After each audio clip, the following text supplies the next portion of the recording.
When your old career gives you lemons, throw in some ice, mix in some vodka, and call it a podcast. From the Mac of All Trades studio in Fairport, and driven by Victor Chrysler Dodge Jeep Ram, it's Billified, the Bill Moran Podcast.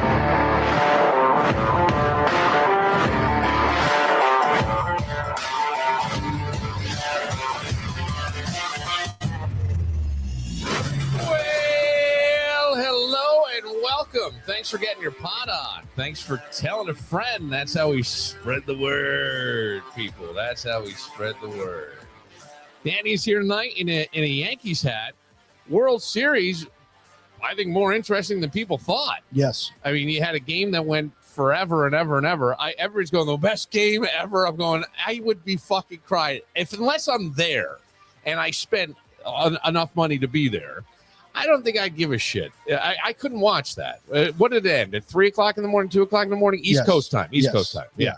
But amazing, right? And certainly Freeman's a hero again with the walk-off to end it.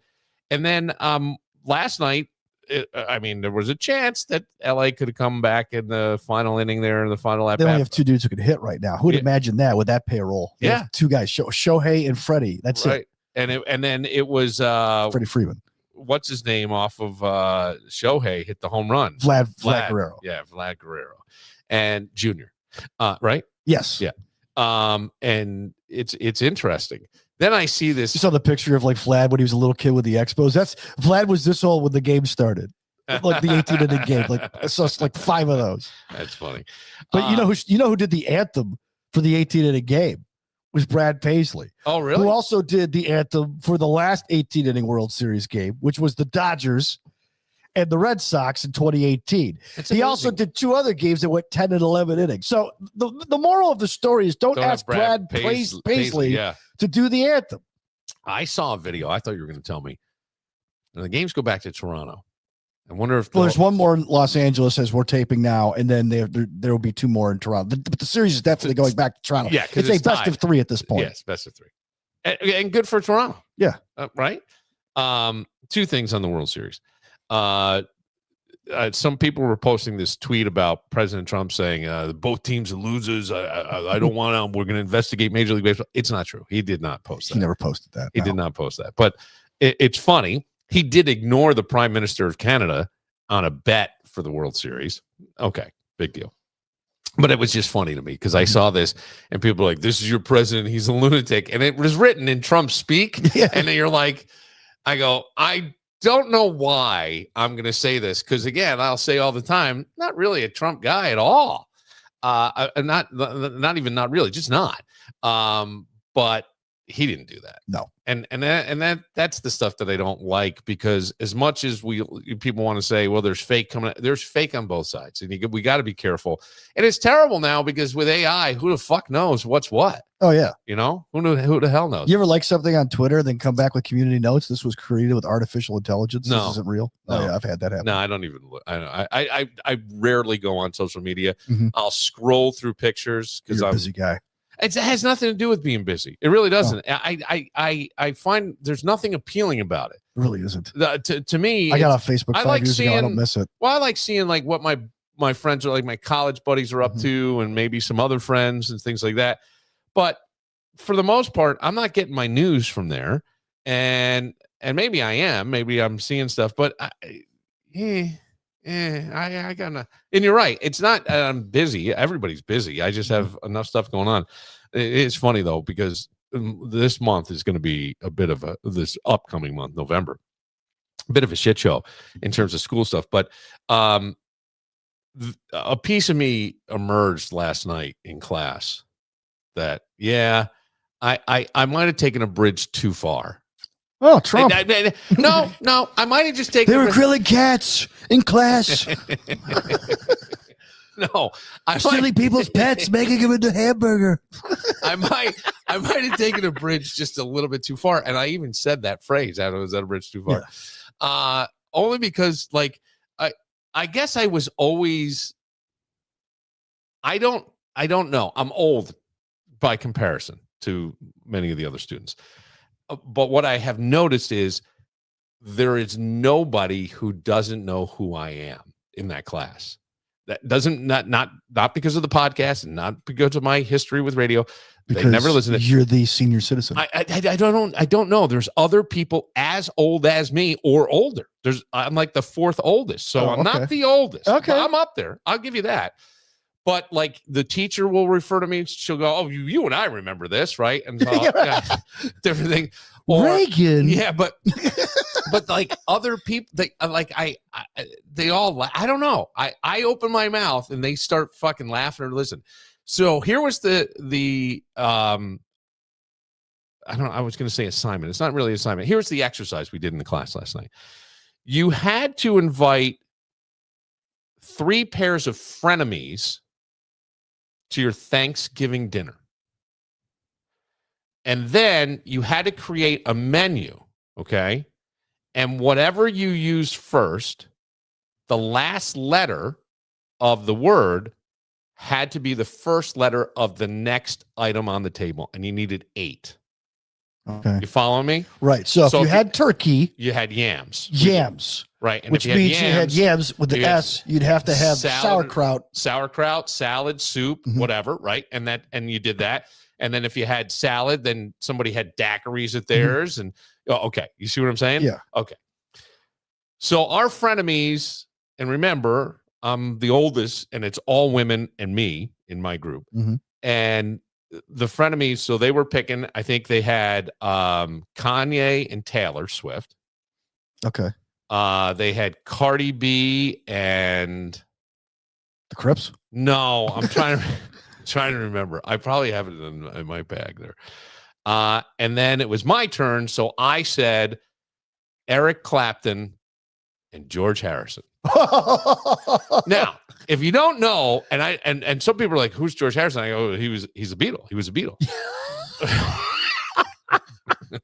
Is this good? Yes, it's great. Okay, and it's good because Eric Clapton fell in love with George Harrison's wife while she was still married to George Harrison, and she left Harrison for Clapton. And Clapton wrote the song Layla about this woman. So yet they're friends. Like I once heard John Mayer say, Eric Clapton burned me a CD. He made me a CD of songs that he thought were important for me to hear. And one of them was a George Harrison song. And it was, I think it's, What Do You Mean to Me? I'd have to look it up. Maybe we'll play it. But it's not one of the better known George Harrison songs, but he said quintessential song. But how weird is that, right? Eric Clapton makes a CD for John Mayer and puts a George Harrison song on there. They did end up friends. Yes. But that's a fucking weird thing. So now in this exercise, Dan, you had to put the food in front of certain guests and explain why. Why was the turkey going to be put in front of Taylor? Because she's going to host this, because it would really piss off Kanye. Kanye got the green bean casserole because he's a piece of shit. Nobody likes him, right? My wife makes a good green bean casserole. Okay. So it might not be bad. We make fun of green bean casserole. Most people, a lot of people do. Okay. All right. Yeah.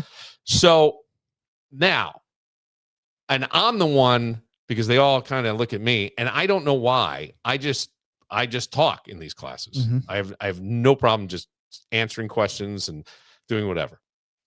So I said, the stuffing is in front of Clapton because that's what he was doing to George Harrison's wife.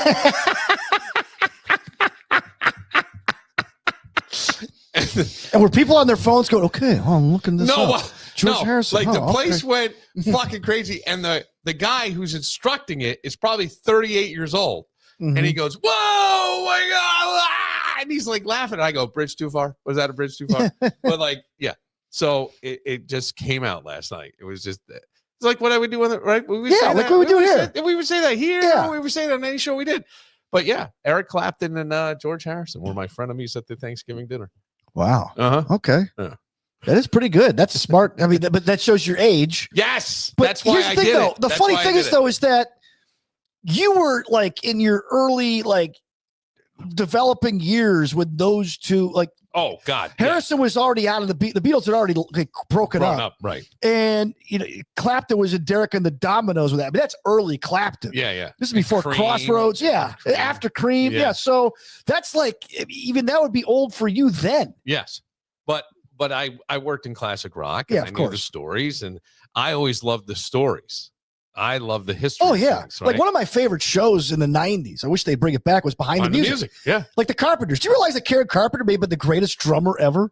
Like she was better than John Bonham. Oh, I didn't know that. She was fantastic, I knew. but she just couldn't eat. I like. She couldn't stomach it. See, I don't. I And I put in the turkey in front of Karen Carpenter, encouraging her to eat. Was it the story that the Carpenters were kind of incestuous? It sure seemed that way. I mean, if you watch old video, it's fucking weird. Yeah. It just is weird. But I did I forget what other people had things in there. What was I just gonna say? Karen Carpenter, Eric Clapton, George Harrison, friend of me. I don't know. It was all that stuff, but I always like The age thing. no, pop-up video was another one I enjoyed. That was fun. Pop-up video. Yeah, and they gave you the facts of the about song. the video. And it is funny because I do think people like to feel like they're smart. Oh yeah. And so when you have a little bit of knowledge on something like that, it's fun. And That's why I like coming on here, Bill. because you have a little bit of knowledge, you want to share your Yeah, Billy. And the Cliff Clavin of the show. Yeah. So that was my Thanksgiving dinner. Eric Clapton and stuffing. Do you have Thanksgiving plans yet? Yes, and yes. I Do you? Because I'm trying to. My wife, who is the essential planner, who yeah. I've joked already knows who's playing in the next 4 Super Bowls. She's like, so what are we doing for Thanksgiving? Now it's not even Halloween yet. Mm. And Well, I get that question honestly. Sometime in late July, early August. Oh, do you? Yes. Okay. I always do. And my answer back is I don't fucking know. Which is terrible because what I'm realizing, and I was talking to you before as to how I am realizing, and if you listen to the previous episode, you can even hear more of it, what a completely inept, fucked up human I am. And it's actually made me kind of pissed off, to be quite honest with you. But that has nothing to do with anything. It's a whole bunch of stuff. But I do think like having plans with family, it just makes it easier. When you kind of know, you can prepare for it, and you can, you know what it is? It's kind of like if you remember working on a project, or you work on let's take it to a bit, like you're doing some stand-up or something, and you've been writing it and rehearsing it and writing it and doing it and tightening it up, and all of a sudden an idea hits you that would just make it that much better. And it's almost like if you plan for Thanksgiving, you could almost plan to go, I hate when, so-and-so does it. Here's what I'm going to do to kind of offset that. And it almost makes everything better because you have more time to actually focus on the meat and potatoes instead of just the ancillary, just the task of getting there, right? Right. Or whatever. But what is your plan? I'm sorry. Well, I don't have any. And so my sister has got stuff going on. My brother's got stuff going on. My other brother is in Florida. Yeah. So Why don't you go crash his? my mother-in-law is going to Rhode Island to be with my wife's brother's family. So my wife's like, well, what do you want to do?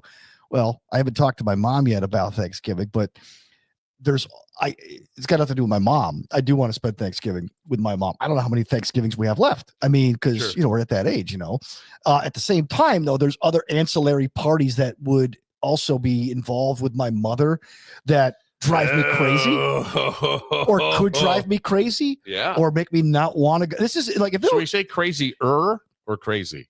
yeah. Well, you asked my wife. I'm just asking. Yeah. So it's like, so I'm trying to figure out, okay, well, what do we do? And my wife's like, well, we could have them here and control it. And I said, that is true. We could do that.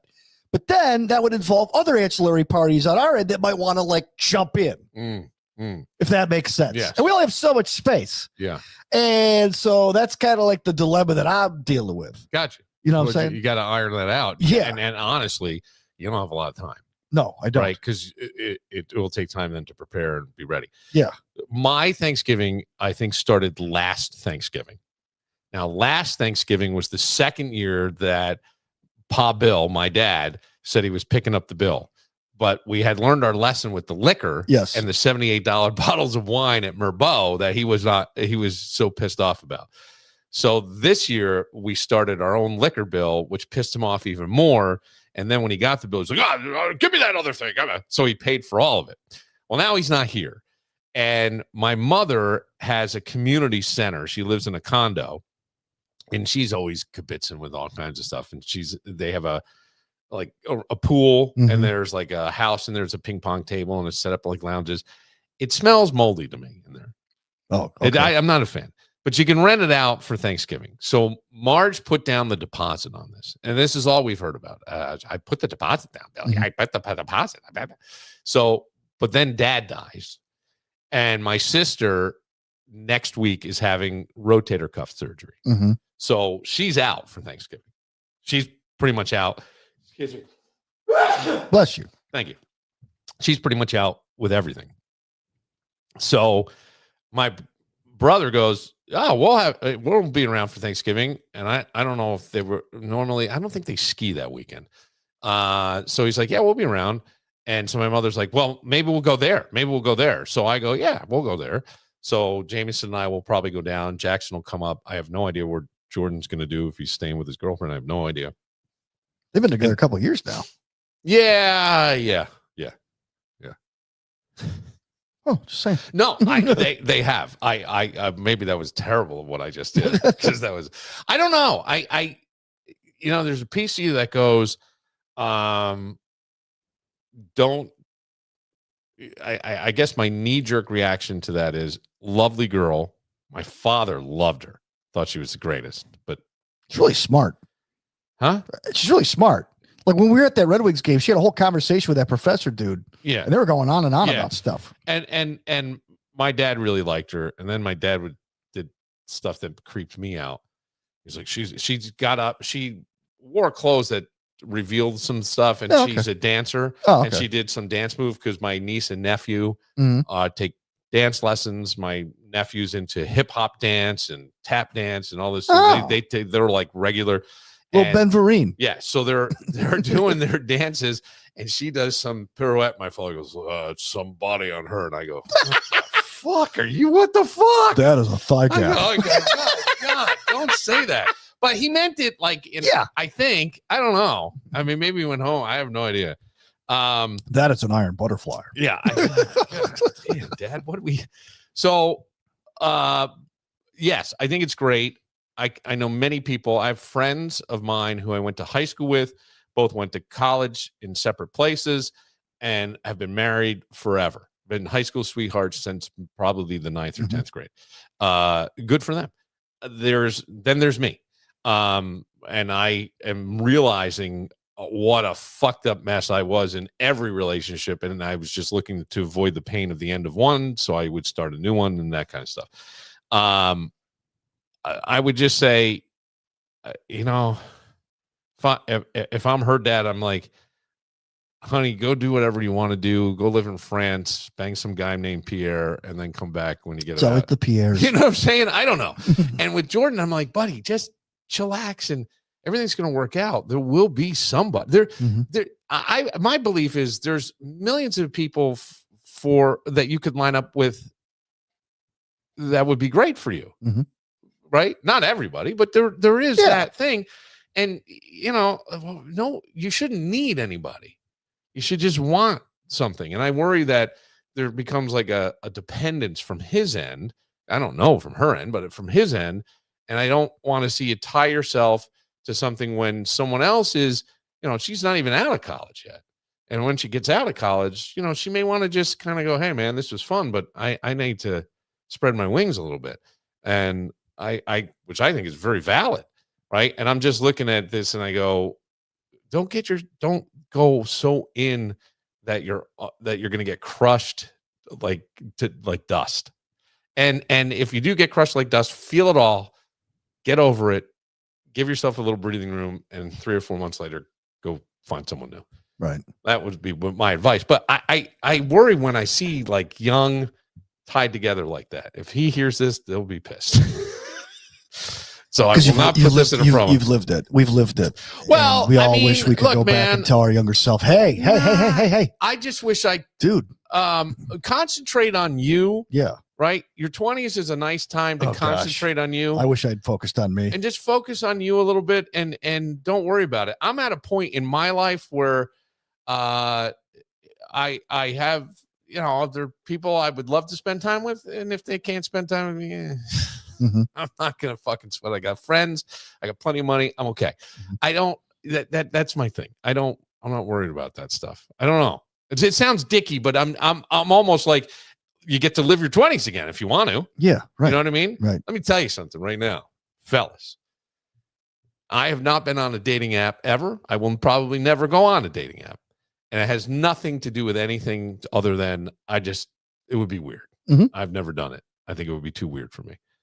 But I will say, if you go out, the ladies in their 40s are on the prowl. They looking for some fun. Oh, wait. Back in our day. Friday night, my vagina's tight. You know what I mean? Oh, River Taylor's. Well, I'm just saying, like, there's plenty of good-looking, educated people in our community where we are, and probably anywhere. And if you wanted to meet somebody, meet them. Yeah. Go. Take a shot. Have fun. Hit them up on social media. Yeah. Or slide into their DMs, as the kids say, man. I'm going to slide into your DMs. And if not, who the fuck cares, man? I've had more than any man should be allowed to have. Oh, wow. Okay. No, look at you, Wilt Chamberlain. I'm kidding. So, I'm kidding. I know you're joking. I am kidding. But the Thanksgiving thing, though, we sidetracked. So you're going to go up to like Maine? Probably. Okay. Yeah. Cool. Yeah. Maybe George W. Bush will show up at your brother's house. That wouldn't surprise me if that did happen. No, it won't happen. But yeah, I think I'd have a great time. I have a lot of fun with them. Yeah. My brother and sister. Your brother's a fun dude. Well, they work in hospitality and they bring that home. When they do something, Danny, I mean, they do it. Like, you throw a party. No, when I lived over in Pittsford, I had a lot of parties. You were at a few of the parties. Oh, yeah. There were nice parties. Yeah. My brother throws a party. He hires a band. There's a slip and slide for the kids into the pond. There's bonfires. There are times just on a random weeknight, my brother has a Blackstone. Well, they come with their own, and it's almost like a hibachi that you can cook. So they hire the hibachi guys from the hibachi restaurant to come to their backyard, and they have like videos on Instagram of them, like the guys flipping the shrimp, but they're in the backyard. Oh, wow. Yeah. Like they just do it right. I mean, if there's tents and there's beer and there's catering, and like it's everything. It's fucking awesome. They're always running around doing whatever, and it's a great time, and you feel welcome. And I just sit back and watch it go, fuck, man. I never threw a party like this. I suck. Yeah, my sister throws a great Christmas party. I go, hey, every Christmas Eve, bank on Beth and I being here. Oh, there you go. We'll take a moment. Our friend Peter Montemurno is going to join us. Do we want Peter Montemurno? Oh, yeah. Peter's fired up. Is he? I'm worried. Peter was at the game in Charlotte. He was at the game in Charlotte. And he had some observations. Can't wait to hear Coach McDermott. And I don't think people are going to like what he has to say. I'm sure but not. Yeah, I think it's pretty fair. Sure not. But we'll get to that. I'm going to find that George Harrison song to bring us back. We'll get to that right after this.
This isn't the song.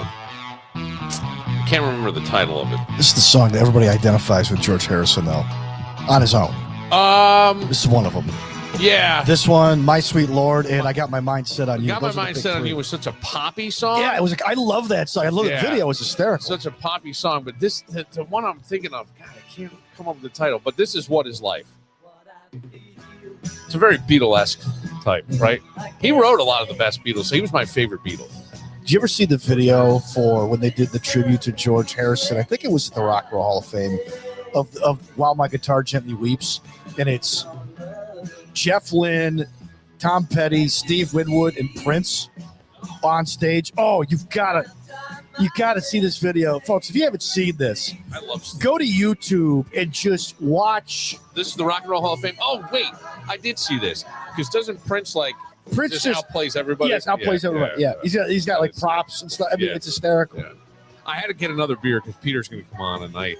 I think I'm just going to have to pop the beer and let it go on. But there it is, George Harrison. What Is Life? That's not the song I'm thinking of. I'll have to do a little. Did you write this song about the wife that left him for Clapton?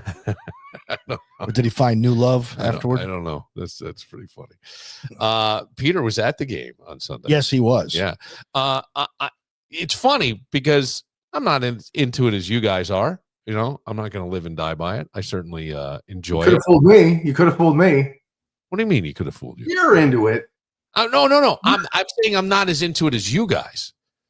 When I say that, yes, I enjoy it. Yeah, I actually Bill's not breaking down. I film. actually turned down tickets to the Kansas City game, but I'm not. Yeah, don't. Oh, really? Yeah, Ooh, really? I have too much fucking shit to do. Yeah. I Peter, I'm back in school. I got papers I got to do. I got a reflection paper due Tuesday. I got a test due Thursday. I got more shit. I got MSCs I got to write tomorrow. I got a podcast. I'm fucked. Okay. But Peter, 100 on every midterm. Really? A 100. That is excellent. What can you elaborate a little bit? Where are you going? St. John Fisher College, mental health counseling, licensing in mental health counseling. So when I'm We're done a university now, with the Bill. program, St. John Fisher University, and when I'm done, It's like Rich Stadium. It's like Rich Stadium. Dave. I don't know. It's like Fisher College. I don't know what I'm gonna do. You need louder? I just need volume. Yeah. For some reason, I'm not. There you go. Oh yeah, that's good. that's All why That's you your were sweet way spot down. right You were there. way down. Yeah. No, and so when I'm done, you have to take the licensing exam, and then you will have diagnostic privileges, Mhm. and You'd be like House. you can see clients. Clearly, you have bipolar disorder. Well, right, but I can't write you medicine. No, you can't. So then You can be a psychologist. You can't be a psychiatrist. Now, here's the other thing. Fisher may open a doctoral program Ooh. in this, and I may just float Dr. over. Bill Moran. I don't know. Dr. It could Bill. happen. It could happen because I'm enjoying this more than I thought I would. Okay. A lot. I really am. And I can see ways to tie the podcast in. And the goal, I'm going to just say it because I haven't talked about this a lot. The goal for me is I want to buy a building. Okay. And I know exactly where. I've been envisioning this for years. And I'm just waiting for the right time. I will buy the building and I want to build podcast studios. I wouldn't mind, depending on what one of my kids does, opening a gym that it would be part of this, and also mental health. So you could have mind and body Together. Wow. Our build your podcast, whole syndicate. You have your mental whole health syndicate. podcast. We build a podcast network. We do the Bill Lightenment, all that shit. And then a comedy club next door to make fun of everybody in there. But that's kind of the thing. Now back to the Buffalo Bills. Brian, you see all those losers next When I door? say I'm not as deep as you guys, I don't break down the film. You guys go back and watch. What do you have to? I don't even have time to do it. I let Peter do it, but some of these guys, like, I think they're like I don't know stay-at-home how dads. Peter has time to do I it. know, because Peter's like, he's a pretty big business guy in Charlotte. I know. Well, yeah, I find a That's little the bit of reason. time every now and again. Peter is a pretty big. He's a dedicated father. Yeah. I thought he was coaching one of his kids. I'm not No. sure. No. Okay, but I know Yeah, he he went, owns Urban houses. he went and did play-by-play for a college game. I did color analyst. Yep. Okay, but either way, that takes preparation. You Yes. can't mispronounce names and stuff, and that's not always easy. So I don't know how he does it, but he does it. And you were there for a blowout win that even after the score, I'm kind of like, it doesn't feel like a 44-9 game to me. No, it didn't. Right? It didn't. Okay. And in the beginning, it was scaring me. It was too close. It was what 6-3 at one point. 6-3 at the half. In the half.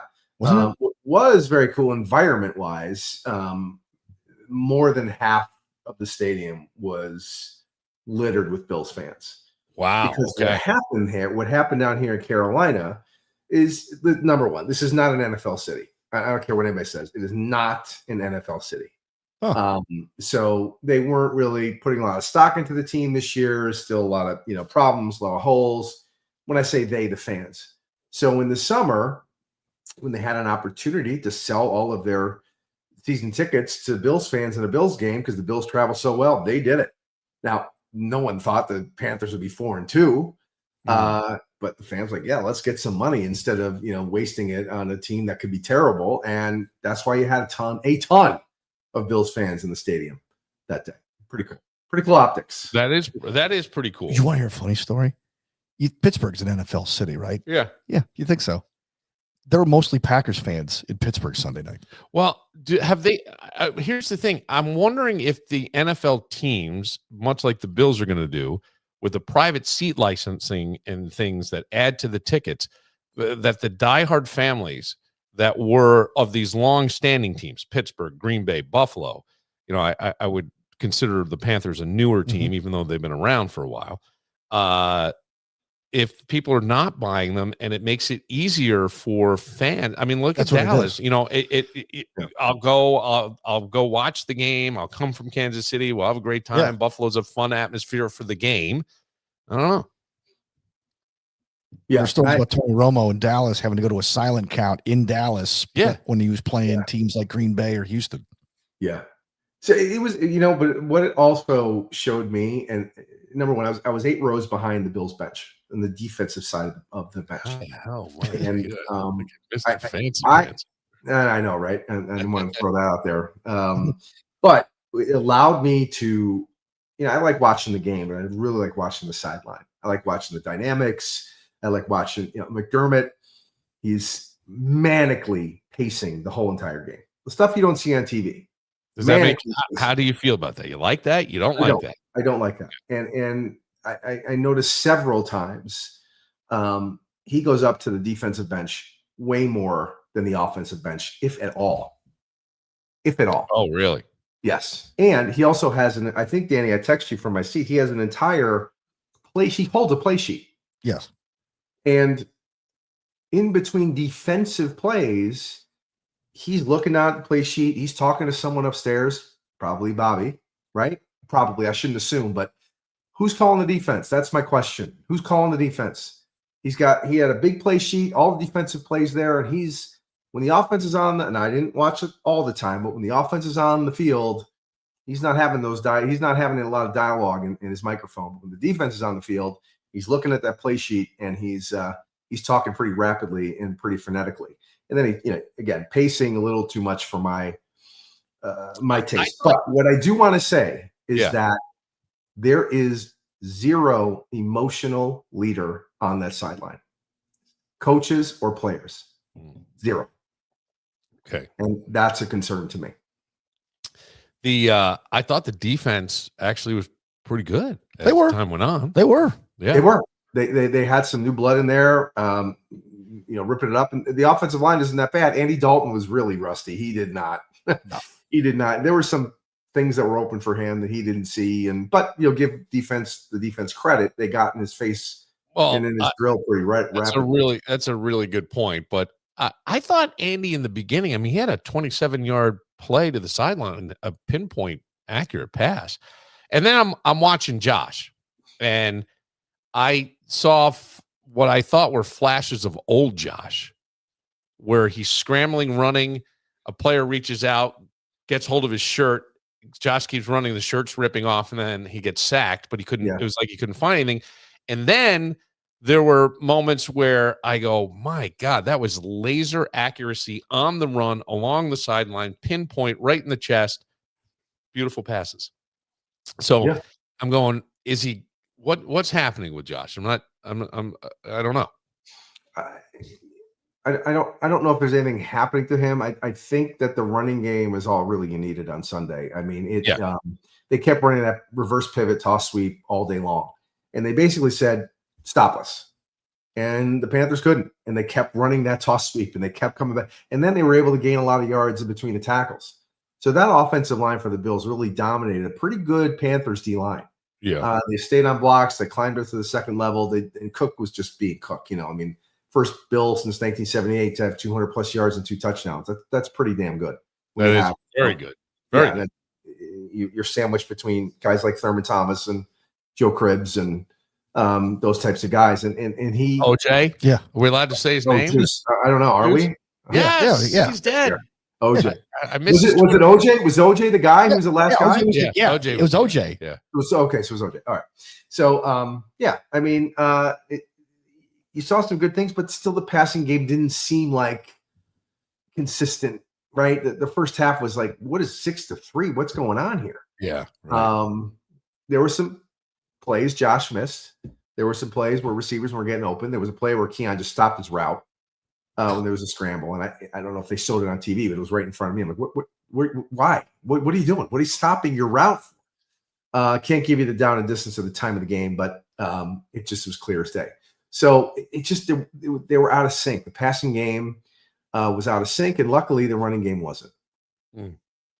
Yeah, well, that's true because the running game is what carried it. Yeah, but even though Josh, I really had 2 big plays that really broke the Panthers' backs: the big run Shakir from Cook and the big catch and go from Shakir. I think those were the ones that set Josh in the NFL record books for the 47th game where he had a rushing and a passing touchdown. Yeah. And then the 77th game with a rushing touchdown. Mm-hmm. So that puts him above Cam Newton now, who had the record, I think. Yeah. And I will say that I don't see them being able to run that toss sweep against the Chiefs. No. The Chiefs with continuing consistently throughout 4 quarters. The Chiefs just it's just you want to hear the stat about the Chiefs? This is great. Okay, last year the Chiefs lost 3 games. They lost the Super Bowl. They lost the last game of the season, which didn't count because they didn't put anybody in there because they already have everything wrapped up, and they lost to the Bills.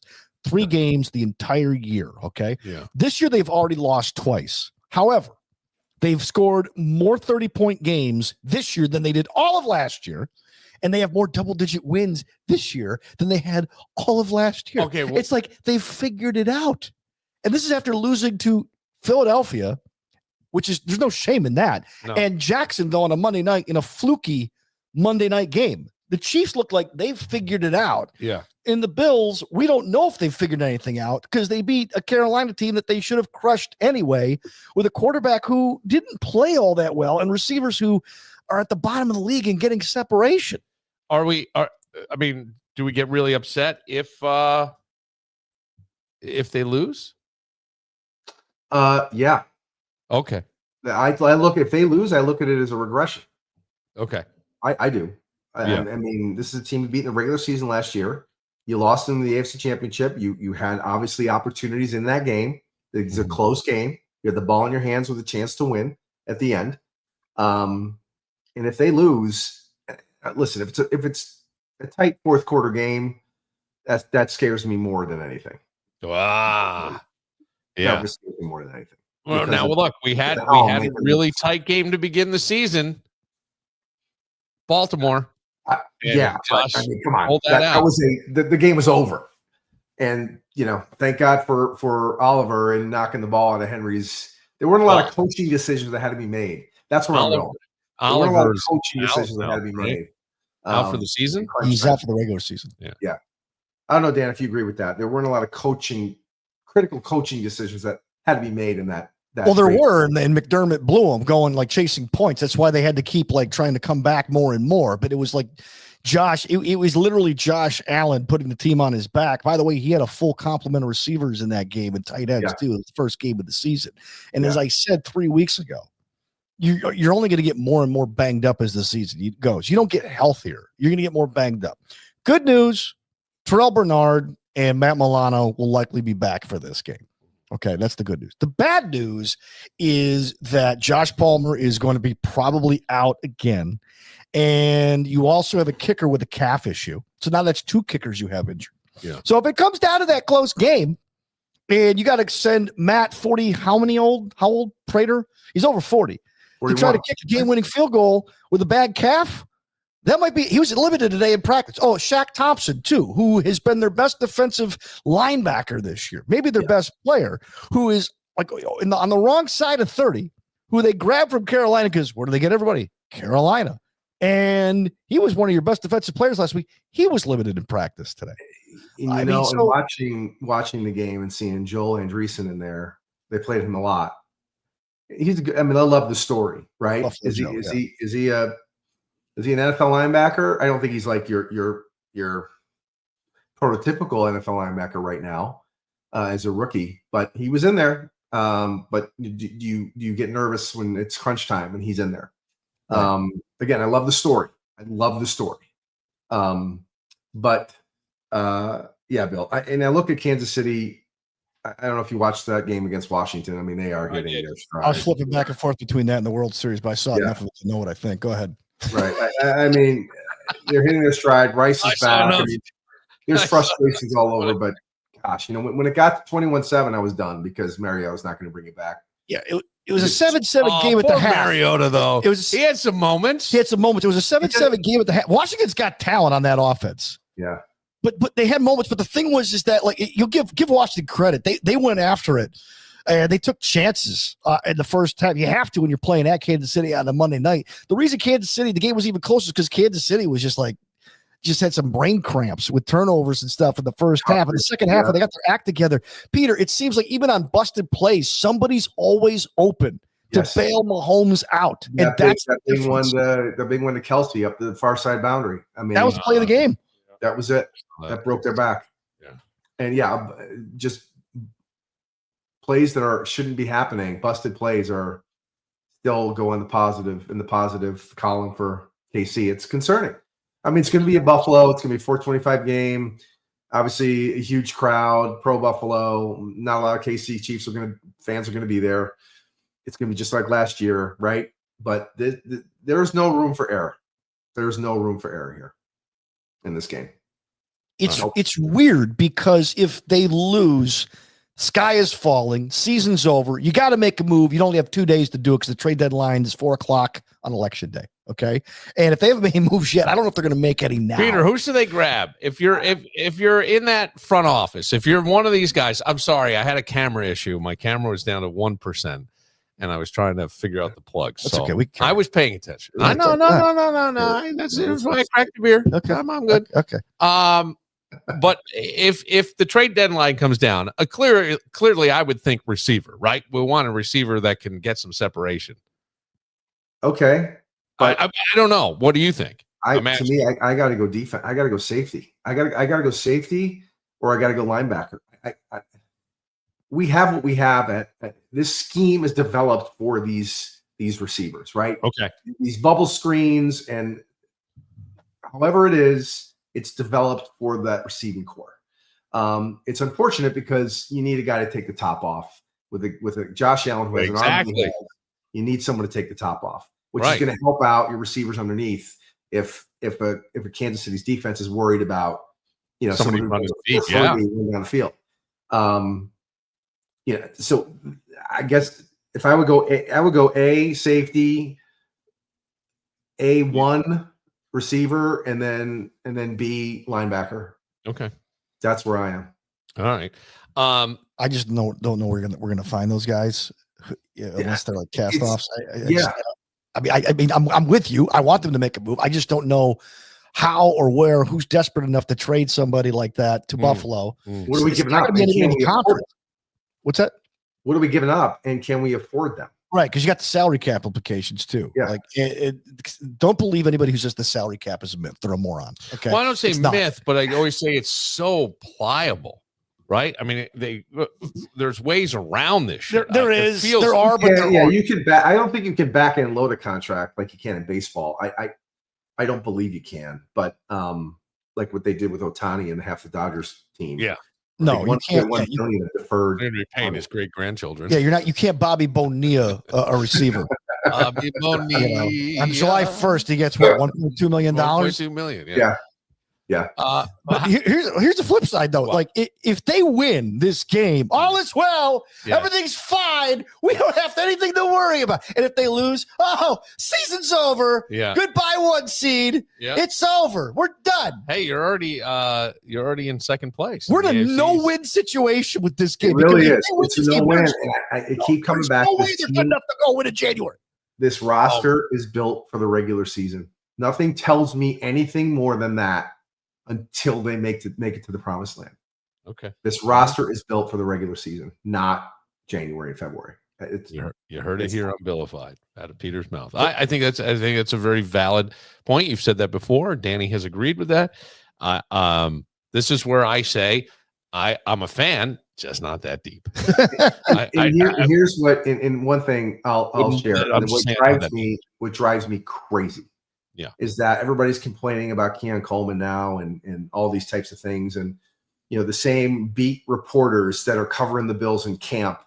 And Dan, we talked about this today, how great Keon Coleman did in shorts with uncontested running routes against nobody. How great he looks. And then when it comes to the regular season, wow, what happened? Come on, guys. Yeah, he and Dalton Kincaid both. Oh, they look fantastic. Yeah. They look bigger. They look stronger. Yeah. It's like a pro day for a quarterback in college. This should be the number 1 pick. Throwing it in great weather, no elements, shorts, no defended receivers, no rush against the line. I mean, it's window dressing. It's like what do I call Instagram it? Football. It's also I think receivers a harder position than people realize. Oh, it is. It's not just run out and catch. It's The thing is, what people don't ever talk about, and they should, is that quarterbacks, when they come into the line of scrimmage, they read coverage. Josh Allen reads the coverage. The receivers don't read the coverage. They read the leverage as to where the defender's at, to know where to run the route. Spatial, we call it spatial awareness. Yeah. They read leverage. Yeah. And that's the key. So it's all about, you have to know where to run. You have to know where the open space is. You have to know what's going on next to you and where the other receivers are. So when you see receivers running in the same area, that's a huge problem. Has anybody seen the commercial where they go, you like football, but you don't like it like Tom Brady?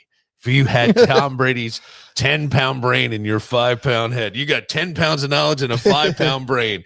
And the guy looks out the window and he's watching his kids play. He's like, God, you got to look off the safety. So he's like, they're just playing in the front yard. Yeah. And Tom Brady, ding dong at the door. Absolutely. You got to look off it's like, or the one where the guy's in the factory, he's explaining football to this Asian woman. Fox? Yeah. Oh, okay. And she's like, huh? And all the guys get up from the table because they know he's going to talk football. And Tom Brady walks in and goes, yeah, I feel it's you. kind of like And he when grabs you walk in. And he grabs 2 mugs. Are these free? All right, Peter, give me a score. What do you think? 26-24 Chiefs. Oh. Yeah. I feel like the lady that fell off stomping grapes. I think Pete's giving the Bills a little too much credit. I don't know. I mean, hey, man, maybe they, answer the bell. I think if the Bills play their best game and the Chiefs play their best game, Chiefs win. Chiefs win. Okay. Yeah. So there has to be some mistakes. There have to be some turnovers. If you don't force a turnover, you're not winning this football game. What do you say? 26-24 is what Peter said. I think it's going to be like 27-14 Chiefs. Wow. Yeah. Ow. Yeah, I don't like saying that. We're not haters. No. We're real. We're realists.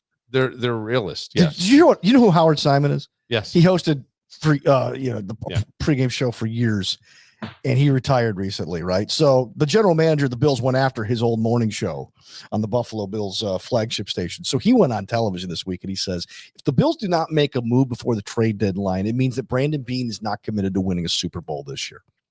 Ouch. Dude, I haven't heard anybody say that about a Buffalo Bills head coach or general manager ever. Amen. Not Polian, not Donahoe, not Modrak, not Levy. Yeah, because nobody. Yeah, but here's why: the expectations are so high now. Most of the people you just listed were in the shit years. Well, They could have made any trade. Napoleon. But they could have traded at the deadline, and it wouldn't have made any difference. No, Yeah, but- Eric no, but- Moulds. no, You but I- wasted all Eric Moulds. What I mean is always like you've never heard a media guy call out Yeah. the front office like that. But what was Napoleon's retort to a reporter where he said, if you don't like it, you can get out of town? He says like in 87. I forgot who he was talking to, but yeah. Okay. All right.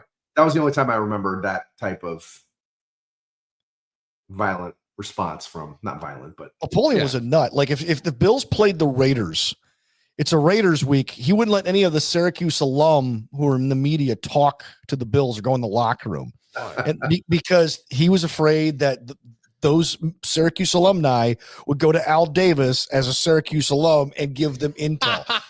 That's how paranoid Napoleon was. Go to the floorboards. Yep. All right. Well, Peter, it sounds like you enjoyed the game. They left with a win, a big score. It was fun. My wife bought And, the tickets for my birthday. It was a nice time. It was a great time. Very nice. Hopefully the winner and the loser are reversed in their pick, but we'll see. And I am going to say I went to a pregame event for Oshai Children's Hospital in Buffalo, the Patricia Allen Foundation. And Daryl Talley was there, Ted Washington was there, Thurman Thomas was there. Daryl was awesome. Yeah, he always is. Thurman was not. Thurman's a jerk. I don't mind saying it. He's a jerk. He's been a jerk for years. Why does anybody ever disagree with that? He's always been a jerk. He's a jerk. He gets jerky. His wife's kind of a pain in the neck too. Yeah, she's another. She's trying to protect him. He's probably got CTE, and he's just a miserable prick. He can be a miserable prick. Oh, dude, miserable prick. Yeah, yes. After he got out of rehab, he went up and he got Batavia Downs to sponsor a bar. I mean, who does that? I'll tell you. Back in I can appreciate. I want to call it 2009 or 2010. I golfed in the GR golf tournament, which was the foundation that year was Thurman's foundation. I golfed with Thurman in the cart for 4 hours with Thurman. This is when he was downing a lot of alcohol. Yeah. So I had a terrible day. I mean, I still am not a good golfer, but back then I was a real bad golfer. And I remember standing up to a shot. He goes, "You know what, Pete? You suck." And I said, the way he said it, I said, I'm paying for your foundation to be here. He Did goes, you say that? Yes. And he goes, "I'll give you your money back. You suck so bad." Wow. That's awesome. That's fucking awesome. And he was just that's something you'll never forget. You should have paid him to say that.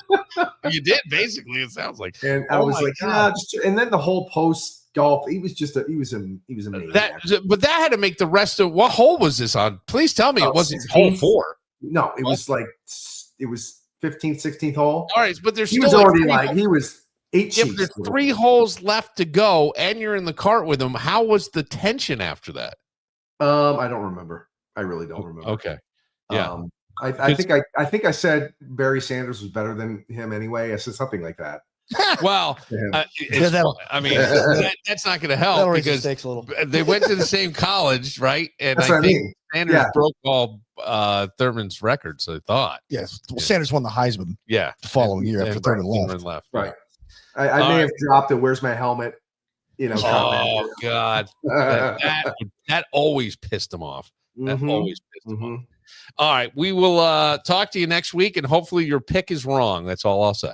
I hope so too. I hope so too. I know you do. I know you do. But it's a well thought out pick. There's research done, and it's not just pulled out of thin air. And good luck with the syndicate, Billy. I'm interested in what you're doing here. That's really good. That's really good. Yeah. Well, we'll see. I mean, I talk a lot of shit, Peter, and then so that happens. But I've discovered, I will say, and I am going to do it again, Danny. What am I going to say? Adderall. Yep. Adderall has been. I mean, shit. I'm getting shit done. I didn't even know I needed to do. Are you going to incorporate some of what your mother does into this building? Like, maybe I never thought of that. Actually, that's a really interesting idea because I just went and had Reiki done by Gina Petrapalli, who did a fantastic job. Spent 2 hours and reads you and pulls cards before you come in. I mean, just whether you are into this stuff or not, it is fine. I'm not going to say, but I do believe that everything is energy, right? And your energy, and you got to get your energy right. But she spent a lot of time. She pulled cards before I got there. And then after, spent almost an hour with me as tears were running down my face and I'm trying to hide it. She handed me a tissue. It was fantastic. I never learned to read. No. Maybe I'm too honest sometimes. I don't know. All right, Peter, always a pleasure. I'm a huge fan. I am. So I have you. And I appreciate you doing this with us. Thank you, Pete. All right, guys. Pete. We'll see you. We will take a moment. Standing in queue. Oh. All ready to go. Juice. Yeah, that's right. You want your picks. You think you know betting. You think you know what to put in on your parlays, which, by the way, may go away. Parlays may go away. I don't know if anybody's aware of this. Have you seen this? Yeah, I saw this. Yeah. Parlays may go away. And it's all because of the fucking mafia fucked it all up. You fucked it up, mafia. We love the parlays. I hit once big on a parlay. I won $100 on the World Series the other night. Oh, did you? Yeah. All right. Well, we'll get to juice and we'll all that right after this.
Said it's none of my business, but it breaks my heart.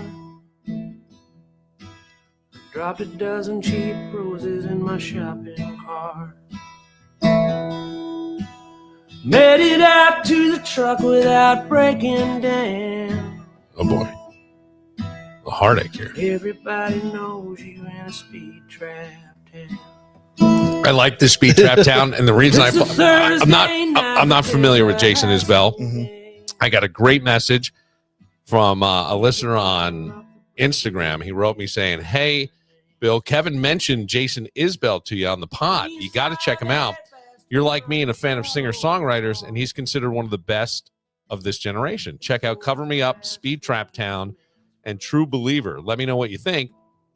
So I'm at a little theater in Ithaca. Ithaca always gets like some really great shows, and I think it's because of the colleges, but they have beautiful theaters down there.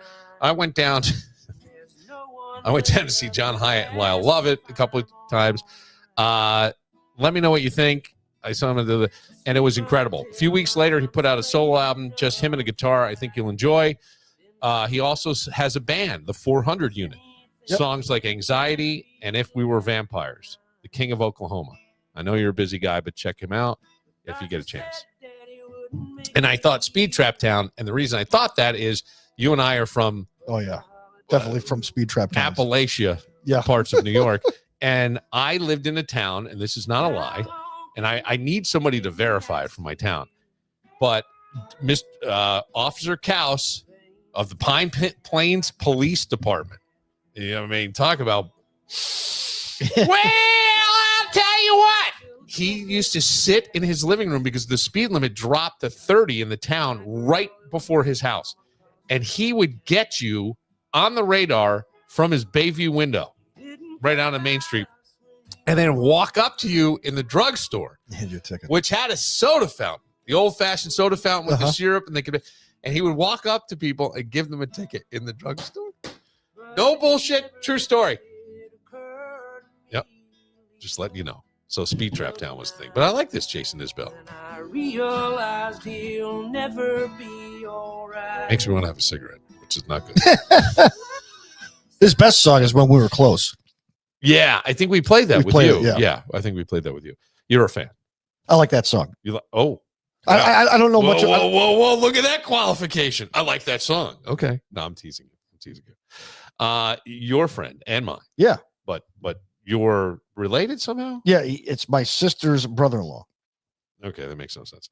Oh yeah, no, it does. Yeah. Juice, who Bill, you ask that every time. You're related to him somehow. Every time. I know I do. I just do it for effect. I know what's happening. Because I like to I don't know why. You see, there's some things I get where Letterman would do just really dumb jokes sometimes because it would amuse him. Yeah. And I get it. I get that. And this is a dumb joke and it amuses me. And I don't know why. Juice, how did the weekend go for you? I don't recall. We went 3-2. So still winning. Winning. Yeah. But Pittsburgh, they dominated the first half, and then they really fourth quarter they fell off. So were there some bad calls against them in that game? It felt like there was. I don't know. Yeah, and they just didn't. The Packers just looked really good in the second half. Made no mistakes. Rodgers, he doesn't have much to work with. He's got DK Metcalf, and that is it. Mm-hmm. It's tough. And then the Saints, we lost that one. That was just a bad call. That was the wrong side. And Spencer Rattler's done, and he's benched for the rest of the season. Yeah, not they're going with Tyler Shuck, who good. Wasn't impressive, I guess. No. What do we? Giants lose Cam Scatterbo. He tried to walk off that injury. I read just a headline today, Juice, about Cam Scatterbo saying it was way worse than it looked. Yes. How could that be? Because I heard it looked so gruesome. Yeah, you don't know till you get in there and look at the ligaments and all that. And they just, he's going to be out at least a year. So I wouldn't be shocked if he doesn't play next year, because I think somebody else just had that and they just got back and they had it around the same time as him. So if you're talking a year recovery, he's, week 8 of next season, but he's tough. He was actually in the Giants facility today, in his wheelchair, still, wanting to, do stuff. The guy he loves football, and that sucks that he's in that position. He was the running back on wheels. Yeah. When he tried walking off the injury, he had it was gruesome, and there were tears and stuff in there that nobody knew about. Yeah, ligaments. Well, yeah, hopefully it would have been it would have been better if he just straight up broke his ankle. Yeah. What do we think is going to happen to him in the future here? Will he be able to come back full? The way he runs, his style, you really have no idea. He's a bigger guy, so I don't know how the ankle would hold up. I mean, it really you don't know. Right. All right. So we're looking at week 9 of the 2025 NFL season. It kicks off tomorrow night, or tonight as you're listening to this. Ravens Dolphins, and the Dolphins have been hot and cold. The AFC East won every team won.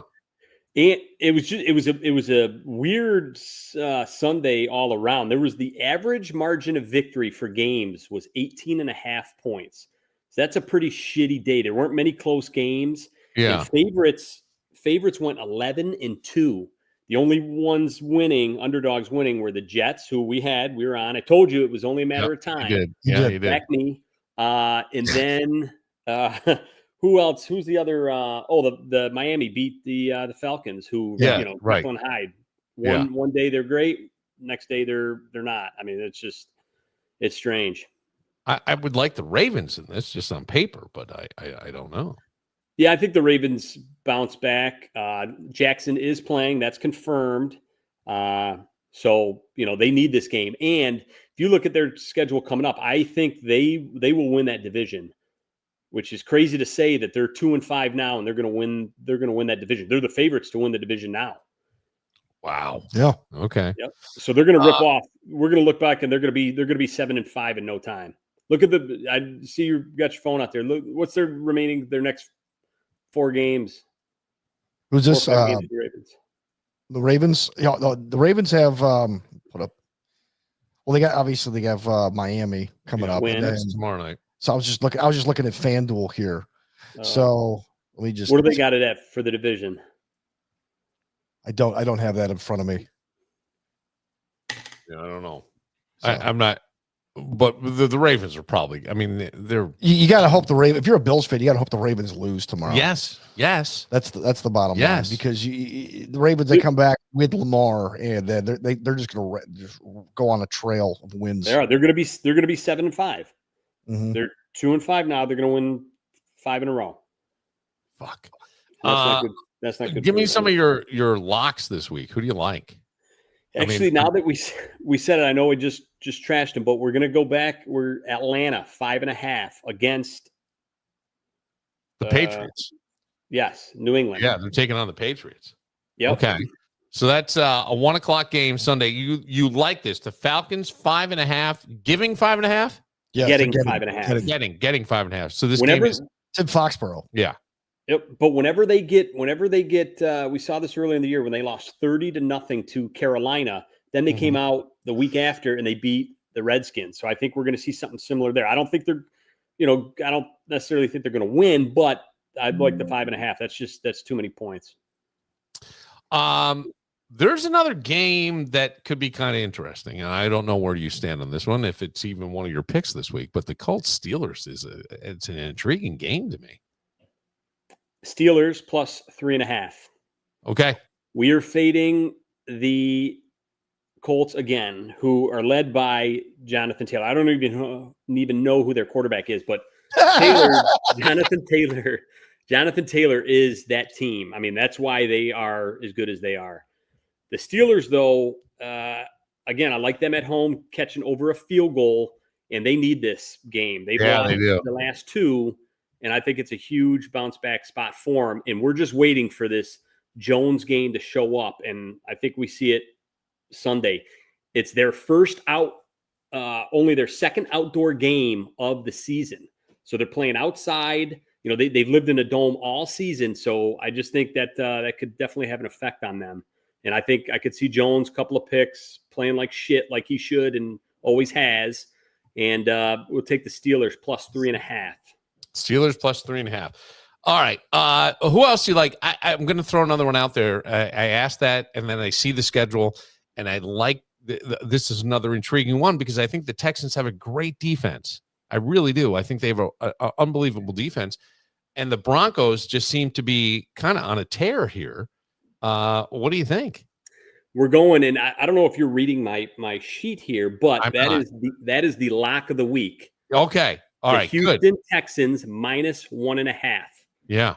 We're going to go with the better defense and the better quarterback here. that defense, Houston's defense is awesome. Maybe the best in the league. That's what I'm saying. I mean, their defense is unbelievable. And look, the Broncos have been very impressive.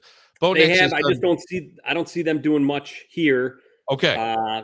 Patrick Surtain's out, so and I think Nico Collins is back, so CJ Stroud should have a good time. Yep. So they should do well, and I believe they will win that game, and I like that. That is the lock of the week, and that's going to be an ugly game too, an under. I'm not playing it, but if I were to lean that under, I think it's like 39.5. That's going to be a low score game. You're going to see like 17-14, 17-10, 13-7, something. Low scoring. Lower, yep. I like this. I'm tuned into juice now. I'm getting it. I'm all right. Yeah. I'm squeezing the juice. Squeezing the juice. What else, Juice? What else we got? I know there's another one we're going to go. This is the division game. And again, the division game, you always side with the underdog, especially if they're catching over a touchdown. We're going to take the Minnesota Vikings plus 8.5. In Detroit? Correct. That is a 1:00 game. Yep. Vikings-Lions. Okay. J.J. McCarthy starting. Detroit's secondary still really banged up. I expect Justin Jefferson to have kind of his breakout game of the year, and I think he could really torch that secondary of Detroit. And I'll take over a touchdown all day. Wow. Okay. Look at this. Yeah, because I think a lot of people would go the other way on that game. Just on paper. I don't know. We have to ask about this one. The 4:25 game Sunday. I'll be there. Taylor Swift in Buffalo. You're going to be there? Yeah, I'm going. Now I wish I was going. You want to go? No, I have an extra ticket. Oh, I'm good. I'm good. Sure. Yeah, buddy, I got a ton of shit to do this weekend. Me too, but I'm still going. That's why, you're better than me. I can't say anything. But 4:25, Chiefs, Bills. How do you see this one playing out? Oh, don't do that. I saw the hesitation pull back in his chair and he shook his head to the left. I tell you what, I mean, if I had to pick right now, I think the Chiefs win the game. I think they're playing better football now. They are. I think they're the better team. However, Buffalo does very well against them in the regular season. This is a sales job. The regular season. This is a sales job. Anybody I know who in sales of any level at anything, they soften it for you. Yeah, right. But because, Kansas City has been on a tear. You got to remember, though, they've played 3 straight home games, so now they're going on the road. And in those games at home, they've outscored 89-24.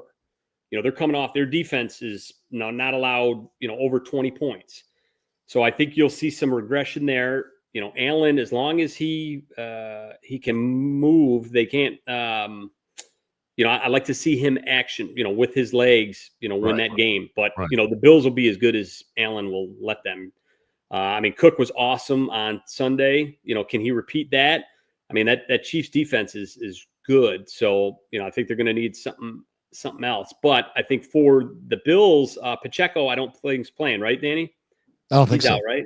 I think he's out. So that should help Buffalo. They're not going to get to Mahomes anyway, I don't think. But, I'm not going to take that. I'm probably going to put something live in, being there, watching it, seeing what happens. The over is always fun for that, being a shootout. I think 52.5 or something like that. Yeah, that would be fun. All right, what else you got? Is there anything else that we're missing that's on the big board for NFL week number 9? Not really. I think we covered we covered everything that I got. Yeah, Cardinals Cowboys looks like a snooze fest to me. I don't know why. And it's probably not. Is it? No, that'll be some points too. Is Murray playing? I don't know if Murray's playing. No, I think he's back. I think he's back. And I think even dating back to high school, I don't think he's ever lost in Cowboy Stadium.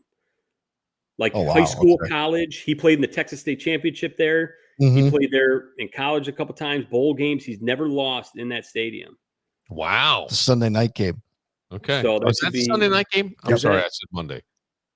That should be a good game. Probably definitely be some points in there because once again, Dallas is an over delight. I have it as Monday at 8:15. What are you looking at? Monday, November 3rd, Dallas Cardinals.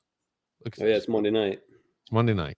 The hell is wrong with you? Oh, sorry. I'm looking at the wrong spot. Thank I you. apologize. Thank you. You come Sunday off night all- is it's Sunday Sunday night night, is and I buy Washington, in because Seattle. it's. No, you're right. I'm sorry. I no, buy it's just, in like an idiot. no, because I'm an idiot. No, that is Monday night. Sheesh. It's fine. It's fine. No one's keeping score. Juice, how's the kid? Kid's good. He's doing well. He was 6 weeks last Friday, Okay. so that was cool. And he's growing like a weed. And the birthday party with the Barbie stuff and all that. I'm still picking up shit. Was there glitter involved in any Oh, way? yeah. The you got- pinata busted, and I mean, there's just the amount of stuff they put in there, the glitter, the beads, the fucking little I don't know, whatever you call it, the fucking streamer shit. I mean, that What? stuff. I'll be picking that stuff up for 2 weeks. I mean, it's just 2 weeks? every time I think I got it all, 2 I weeks. find a little chunk somewhere. Christmas is coming, and then you're gonna forget. You're not even gonna know what you're picking up. Could be a Christmas She thing. got could be she got birthday. so much stuff. It was great though. We had an awesome time. The adults even partied. They were having, we had a good old time. How about the? Did anybody get drunk and go out on the swing set or jungle gym or whatever that is? No. There was a couple of kids went out there and played, but no adults. Everybody I mean, behaved. adults, yeah. No, Yeah. everybody's good. But no, I mean, definitely beers were drank, and half a bottle of my bourbon was gone too. I found a couple of, it was a Barbie party, so that there was some pink Whitney shooters I found in the that people were doing as well. So that was fun. We had a good old time, man.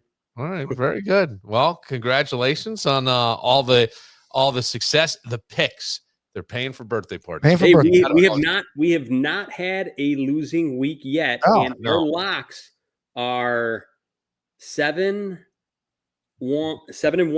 We've only lost one lock. Okay, 7-1. I like it. That's pretty good. And there's a What, lot. what are your guys' picks for that? I want to hear your picks for the Bills game. Well, I took I took Kansas City by 2 touchdowns. I'm a homer. I'm going with the Bills. I am. And I'm going to say it's going to be something like 23-17, low scoring. Or maybe I'll go higher. Maybe I'll say 44-38. I hope you're right. 44-38. That'd be fun. Kansas City. That'd be a fun game. Kansas City. And then in the final moments, Josh just right over into the corner of the end zone, right into Shakir's arms, and boom. Start the Kevin Bacon parade. All is well. 2 feet down, touchdown. We don't even need to review it. It'll look that. Well, actually, the regular season game last year, I was at that one as well. That was like the Allen play of the year. Remember when he ran it in from like the 40-yard line? Yeah. And that was maybe the loudest I've ever heard that Bill Stadium. That place Wow. just freaking erupted. A lot of people said that. Yeah. That was a cool moment to be there. All right, Juice. Well, we'll see how we do. But we won't blame anybody. Yeah, put them in. What are we at for the payout? Usually drum that up as we're talking. So if you go with all these, if you bet $10, let's say, okay, you're going to hit $842 on $10. Yes, on $10. So that's on what? Okay, app? so let's review. This is on FanDuel. So if you take the Falcons getting 5 at New England, if you take the Texans laying 1.5, hosting the Broncos, and take the under, if you take Pittsburgh getting 3 at home against Indianapolis, Minnesota on the road with getting 8.5 in Detroit, and Kansas City losing a 1.5 in Buffalo, and of course taking the over with Arizona at Dallas, you're going to get, unless you I don't know if you made a pick or if you just picked the over on that one. The over of the Dallas, but I never picked Buffalo. Okay, you never picked Buffalo. Okay, no. So that would be $444 if you bet $10. Really, with 400, we're losing $400 taking Buffalo out of there. Mm-hmm. Really? Yeah, interesting. Damn. That's I know. It's like half. FanDuel's they're getting a little selfish with the money. Will you? Yeah, I know, right? Yeah. So what are you saying about the parlays may go away? So the parlays, they're talking about trying to get them to go away because they feel like people are betting, let's say for basketball, LeBron's going to have 10 and the name Curry will have 25 in the fourth quarter or whatever. And they did have that one player who goes, hey, man, don't bet on me tonight. I'm going to pull myself out of the Terry game. Rozier, Yeah, and I'm going to do 9. So I go, the Mafia's ruined everything. The bigger thing with this, and look, it's like insider trading if you know who's not playing in a certain game, right? It is. And you can place your bets, and it does affect that sort of stuff if you have inside knowledge, right? And it's more in the college game because the NFL, you have to release that, and primarily because of the betting. So that I don't know. The most interesting part to this whole gambling scandal to me is the underground poker and the fact that they were able to hack, because this will never happen in Vegas. Those card deck machines are checked all the time. They're updated all the time. They get the latest software.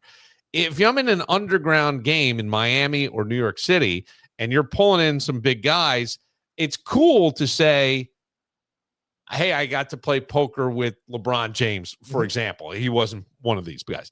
But, like Chauncey Billups. Chauncey Billups, right. Right?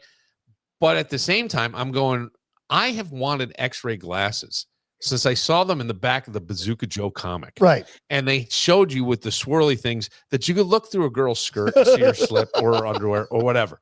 And I've never, ever, ever, ever been able to get them. And how does the fucking FBI find that they don't even have it? It's the Mafia. The mob has it. The Mafia. I never understood that either. They got X-ray glasses and X-ray contact lenses. Unbelievable. And then all just the technology with stuff. I mean, it's like the Wild West with Wi-Fi, these guys. Yeah. And the glasses they were wearing, though, they were only good for those that certain deck, though, right? Yes, I think you're right. And I think also they had some readers on phones that could read the deck. And there were also guys who, when the dealer flipped over the flop cards, could tell exactly where the deck was cut and pretty much know who everybody had. Look, I don't know. You go in there, and I don't know what the buy-in into these things is. I know there were buy-ins locally that were 2,000, but I don't know buy-ins in cities like Miami and New York. That's unbelievable. I have no idea. But yeah, Damn. So they get busted, and I'm like, okay, who got hurt here? The only bad part is the integrity of the sport. Well, yeah, that's the part that I don't like. But who got hurt in the fucking underground poker game? Nobody fucking should care. But they'd care because they're not getting the taxes on it. That's why they care. Yeah, of course. I mean, right? But it's the integrity of the sport is you do have to start to question this a little bit. How do you protect yourself if the Mafia gets to anybody, and they're calling them mobsters? But by definition, that's like violent criminals. I'm pretty sure. Look it up. Yeah, I don't know if they were, but they're calling it. I go, boy, it's a whole new mafia, isn't it? Well, the weird thing about this whole situation is there's now people have gone through Instagram and have created videos where the Golden State Warriors are sitting there like in a 10-point game, talking behind towels, going, "Oh man, if we don't cover here, we're gonna." There's also discussions about certain head coaches in college who want to stroke the alumni, so they'll kick a field goal if they know that let's say the point spread like 43.5 and they're only up by 42. At the end of the game, they'll go and kick a field goal to try to cover for the alumni who bet on them. Oh, it's certain things like that influencing big boosters. Yep. Oh, they know the spread. College coaches 100% know the spread of the game. I would believe that totally. I look to me, I think that the booster clubs in the colleges or the alumni who gave back $10 million to the team or donated whatever he did, that's the guy that controls everything. Yeah. If he wants the head coach out, don't tell me look what happened at LSU. Look what happened at Penn State 2 weeks ago. Yeah. All right. Brian Kelly, $54 million buyout. Yeah. You're going to pay me $54 million golden parachute to suck? To suck. By the way, he didn't even suck. No. He just didn't win a national championship. Right. He lost 3 in a row, and he was a prick to the alumni. So get rid of him. See ya. Right. Here's $54 million. Have a good time. It's unbelievable. Yeah. The amount of money is crazy. And I think Rex Ryan was asked or pressed on ESPN, are you interested in that job? He goes, $54 million? The hell I am. Yeah. There we go. Right. But it is a lot of dancing to the alumni. and whoever's making the donations to these teams. Or pushing NIL deals. Well, the reason these guys got caught, though, is because the parameters built into like FanDuel and DraftKings, when a bunch of people are putting thousands of dollars on the idea that Terry Rozier's not.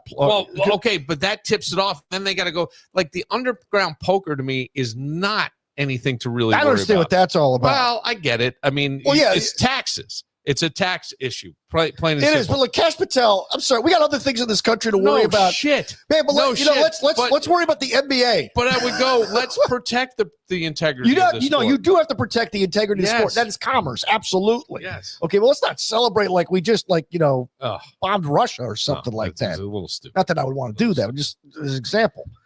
And see, I always thought the integrity of the game would be in place because these guys are making so much money per game that why would they risk fucking around and I'm with you, but I mean, just to hear the Terry Rozier story it's interesting, right? I mean, and the NBA pays inordinate amounts of money. I don't know what his salary was, but I'm sure it was somewhere in the millions at least. Oh yes. And so to your point, I would say, yeah, it makes sense. But then we say if his salary was, 25 million or something, and he's making, $270,000 a game, that means someone would have to pay him more than that to fuck around with one game. Get what I'm saying? So, and if you see a bet come in for 400,000, or there's nothing, and he's just friends with these guys and goes, "Hey man, I'm going to put myself out. I partied with you guys too much last night. I'm going to fake an injury. Don't bet on me."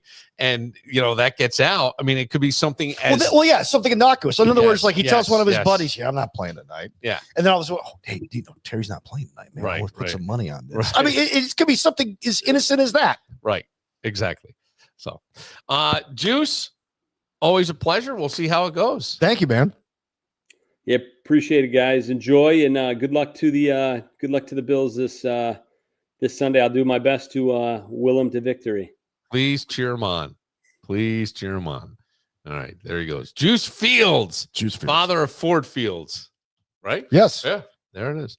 I find this very interesting. The parlays going away, and I think that's why. Or there's a push to make them go away. A push. I don't think it's going to go away. That's too much. There's too much money. I can't imagine. I mean, the problem is it's money, and you have sort of and you're all in bed with it. You got LeBron James of the NBA, who is the ones under the spotlight with this, doing commercials for DraftKings. Oh yeah. Right? Well, did you see when the story broke on ESPN? Did you see what? No, I didn't. So they're on Get Up on ESPN. Mike Greenberg's talking about like the integrity of the game, and at the bottom line it says ESPN bet. Right. So someone in the control room, get that down, take that off. In the middle of his discussion, all of a sudden the bottom of the screen goes blank. No, you can't hear it, but I mean you can see it. Yeah. And so it goes viral. ESPN. Hey, let's take down the bet part because everybody's making money off of it, and the leagues are into it. Of course, because it brings more money in. It brings more eyes. It takes the casual fan and makes them a fan. Or I don't, maybe it doesn't, but it sure makes them a fan of the betting. Mm-hmm. And they get maybe addicted, or they have enjoyment, and they come back, and you can do it from your couch, and you can do it against your buddies, and it's easy. Well, there was a conspiracy theory with the last Luka trade. So when Luka Doncic was traded from the Dallas Mavericks to the Lakers, which why would you trade within your conference, let alone to a team that has a history of winning, right? We're going to send him to LeBron's team. That makes no sense. Why would you do that? Because the story is that after Mark Cuban sold the team, the story was that the new owners want to build a casino outside the stadium in Dallas, and Texas is against casino gambling. So the idea is, okay, well, we're going to tank our team, and then we're going to move to Vegas if you don't give us what we want. Oh, look at now. I'm not saying that that's the case. This is a theory that came out after this trade. Because why would you trade Luke? And then the draft lottery happens, and guess who gets the number 1 overall pick? Not one of the worst teams in basketball. Not the second worst basketball team. The Dallas freaking Mavericks get it. Why? Because they want him to stay there. No, they're like, hey, if you send Luka out, we'll take care of you. Come June. That you think that's a different theory? Yeah. Okay, gotcha. Like the league was involved, possibly. Well, you never know. I mean, look, we've always wondered. Mm-hmm. People have often said it's rigged, it's this, it's that. It's entertainment. I have no idea. Well, I enjoy it. I like to think it's not. I like to think it's the last meritocracy on the planet. Yes. Right? There's only two pure meritocracies. And what are they? Sports. Yeah. And sales. Okay. There you go. Yeah, that's true. Right? Sports and sales. If you can talk shit better than the other person. Yep. That's it, baby. Yep. I'm buying your shit. That's it. All right. For Peter Montemurno, not impressed by the pacing head coach of the Buffalo Bills, No, he's frenetic. Sean McDermott. For Juice Fields, who's got another great lock of the week. For Dan Barillo, fan of baseball, fan of football, fan of it all. I'm Bill Moran. We'll see you Monday. See, they were looking for a Cadillac with Tennessee plates.